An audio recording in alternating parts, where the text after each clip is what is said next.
बिस्मिल्लाहिर्रहमानिर्रहीम। इस वीडियो के अंदर हम इन्वर्टेड इंडेक्स जो है उसको डिस्कस करेंगे। इन्वर्टेड इंडेक्स जो है ये मोस्टली जो मॉडर्न इंफॉर्मेशन रिट्रीवल सिस्टम्स हैं उनमें इन्वर्टेड इंडेक्स ही अब यूज़ होता है। तो इन्वर्टेड इंडेक्स जो है बेसिकली इसमें क्या होता है, for each term T V must store a list of all documents that contain T. ठीक है, जिन जिन डॉक्यूमेंट के अंदर भी टर्म टी जो है वो आ रही है, उन डॉक्यूमेंट्स की हम एक लिस्ट जो है वो बना लेते हैं।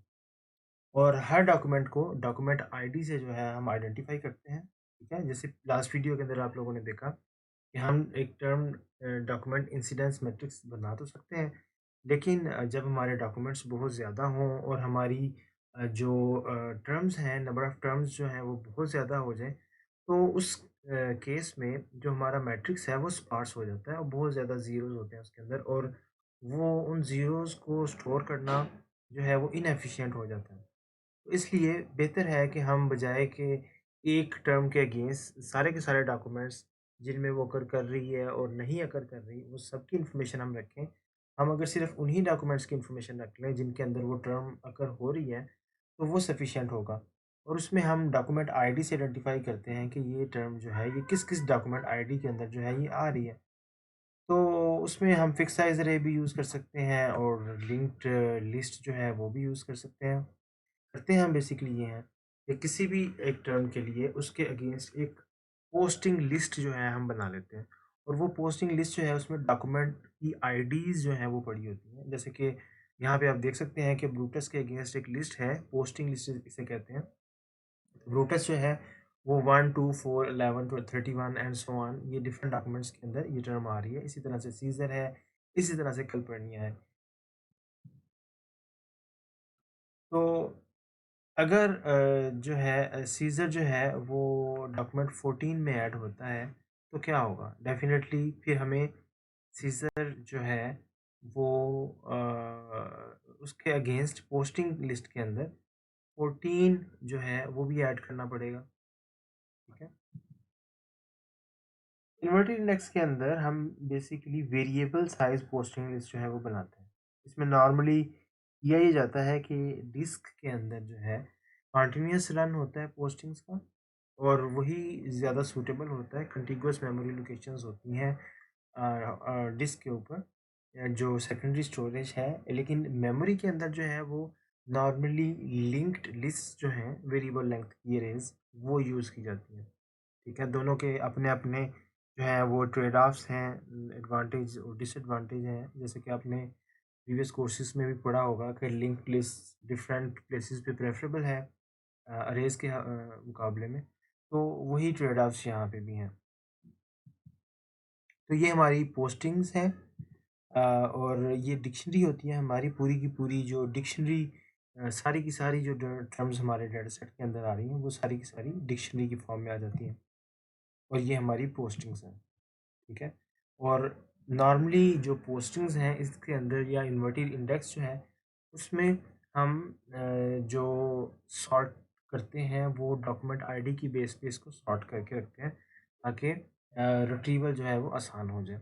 इसको इन्वर्टेड इंडेक्स क्यों कहते हैं? इसको इन्वर्टेड इंडेक्स इसलिए कहते हैं कि हम ये जो है इस तरह से डॉक्यूमेंट्स को नहीं रख रहे कि किस डॉक्यूमेंट के अंदर कौन-सी टर्म आ रही है, बल्कि हम कर ये रहे हैं कि हम ये कह रहे हैं कि कौन-सी टर्म जो है वो एक्चुअली किस डॉक्यूमेंट के अंदर आ रही है। ठीक है? इसलिए ये एक इन्वर्टेड इंडेक्स इसको हम नाम देते हैं। अच्छा, अब ये इन्वर्टेड इंडेक्स एक्चुअली बनता कैसे है? इन्वर्टेड इंडेक्स में नॉर्मली पहले प्री प्रोसेसिंग वाले वही स्टेप्स इन्वॉल्व होते हैं, जो आपने लैंग्वेज प्रोसेसिंग के हवाले से पहले देखे थे। जो भी हमारे पास डॉक्यूमेंट्स होते हैं, उन डॉक्यूमेंट्स के अगेंस्ट उन डॉक्यूमेंट्स को एक्चुअली हम टोकनाइज़ करते हैं। टोकनाइज़ करने के बाद हम उनको नॉर्मलाइज़ करते हैं। नॉर्मलाइज़ करने के बाद हम उनको इंडेक्सर को देते हैं, और वो हर टर्म के अगेंस्ट जो है वो एक पोस्टिंग लिस्ट जो है वो बना लेता है, या जिसे हम इन्वर्टेड इंडेक्स कह रहे हैं, वो इन्वर्टेड इंडेक्स जो है इंडेक्सर जो है वो इस तरह से बना लेता है, ताकि रिट्रीवल जो है वो एफिशिएंट हो जाए। तो इसमें टोकनाइज़ेशन, जैसे आप ऑलरेडी फ़ेमिलियर हैं इससे, टोकनाइज़ेशन क्या होती है? टोकनाइज़ेशन जो है वो परफ़ॉर्म की जाती है। उसके अपने चैलेंजेस हैं कि अपॉस्ट्रोफ़ी पे उसको ब्रेक करना है, या डैशेज़ जहाँ पे आ रही हैं वहाँ पे वर्ड को ब्रेक करना है, वर्ड की बाउंड्री एक्चुअली कहाँ पे है, उस चीज़ को आइडेंटिफ़ाई करना।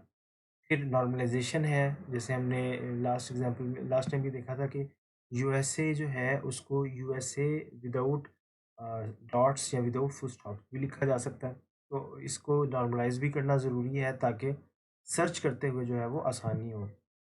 फिर स्टेमिंग जो है वो की जाती है। स्टेमिंग करके जो है उसको इंडेक्स किया जाता है ताकि जो पोस्टिंग्स के अंदर जो वर्ड या जो टर्म पड़ी हुई है, वो टर्म जो है वो नॉर्मलाइज़्ड हो, और जब डिफरेंट इन्फ्लेक्शनल वेरिएशनल फॉर्म्स जो हैं वो डिफरेंट यूज़र जो है वो डिफरेंट यूज़र्स डिफरेंट फॉर्म्स में इनपुट करेंगे, तो वो सारी की सारी फॉर्म्स जो हैं उसको स्टेमिंग करके एक ही फॉर्म में लाया जाए ताकि पोस्टिंग लिस्ट के अंदर वो टर्म जो है वो मिल जाए। इसी तरह से स्टॉप वर्ड्स भी हैं। स्टॉप वर्ड्स जो हैं हम रिमूव कर भी सकते हैं अगर हमारी रिक्वायरमेंट इस तरह की है, और कभी-कभी वो रिमूव नहीं भी किए जाते हैं। अच्छा, इस इंडेक्सर स्टेप्स क्या होते हैं? इंडेक्सर कैसे जो है वो इंडेक्सिंग करता है? सबसे पहले वो टोकनाइज़ जो डॉक्यूमेंट्स हैं उनको वो डॉक्यूमेंट आईडी की बेस पे जो है वो सॉर्ट कर लिया जाता है। जैसे कि आप यहाँ पे देख रहे हैं कि टर्म्स हमारे पास आ रही हैं, साथ में डॉक्यूमेंट आईडीज़ आ रही हैं। नेक्स्ट जो है वो टर्म्स जो हैं वो टर्म की बेस पे जो है वो सॉर्ट कर ली जाती हैं, ambitious B, A B and so on. ठीक है, इस तरह से। और उसके बाद नेक्स्ट जो है वो जो टर्म्स जो हैं मल्टीपल टर्म्स अगर हो रही हैं मल्टीपल डॉक्यूमेंट्स के अंदर, तो उनको मर्ज कर लिया जाता है। तो जैसे बी जो है या ब्रूटस है, तो ब्रूटस अगर 2 डॉक्यूमेंट्स में आ रहा है, 1 और 2 में आ रहा है, तो नॉर्मली डॉक्यूमेंट जो टर्म की फ्रीक्वेंसी है, वो भी साथ में स्टोर की जाती है, ठीक है? टर्म फ्रीक्वेंसी वो उसकी ज़रूरत होती है हमें, जो हम बाद में देखेंगे कि क्यों ज़रूरत होती है। और इसी तरह से वो टर्म जो है, वो कौन-कौन से डॉक्यूमेंट में आ रही है, वो डॉक्यूमेंट आईडी जो है, वो भी एक लिस्ट की फॉर्म में साथ में स्टोर की जाती है। अच्छा, तो इसमें स्टोरेज रिक्वायरमेंट कितनी होती है? इसमें हर टर्म के लिए आपको डेफ़िनेटली स्टोरेज स्पेस चाहिए। डॉक्यूमेंट फ्रीक्वेंसी आप स्टोर कर रहे हैं, उसके हवाले से आपको स्टोरेज स्पेस चाहिए, और इसी तरह से पोस्टिंग लिस्ट्स के लिए जो है आपको वो स्टोरेज स्पेस जो है वो चाहिए।